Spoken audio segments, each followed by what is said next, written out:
फैसलाबाद में पेश आने वाला इंसानियत सोज़ वाक़या। फैसलाबाद के एक अधेड़ उम्र शख्स ने मेडिकल की तलबा को यूनिवर्सिटी टाउन की रहायशी खतीजा बीबी को शादी से इनकार करने पर उसके घर से भाइयों समेत अगवा कर लिया और लड़की को अपने घर ले जाकर तशद्दुद का निशाना भी बनाया और अपने 6 साथियों समेत लड़की पर तशद्दुद भी करते रहे और इसके साथ साथ वीडियो भी बनाते रहे। जबकि उस अधेड़ उम्र शख्स की बेटी ने अपने साथियों के साथ मिलकर उस लड़की को जूते चाटने पर भी मजबूर किया। इसके साथ उसके जूते चाटने की वीडियो भी वायरल की गई। तशद्दुद के साथ साथ लड़की के बाल भी काटे गए, उसके भवें भी मोड़ दिए गए और वीडियो को सोशल मीडिया पर वायरल कर दिया गया।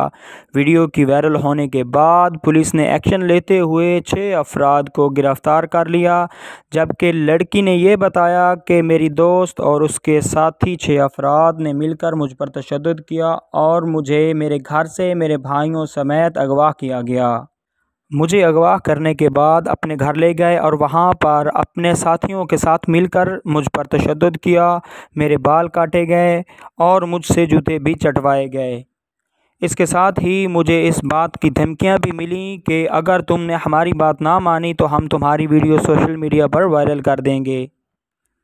और उसके बाद मेरी वीडियो सोशल मीडिया पर वायरल कर दी गई।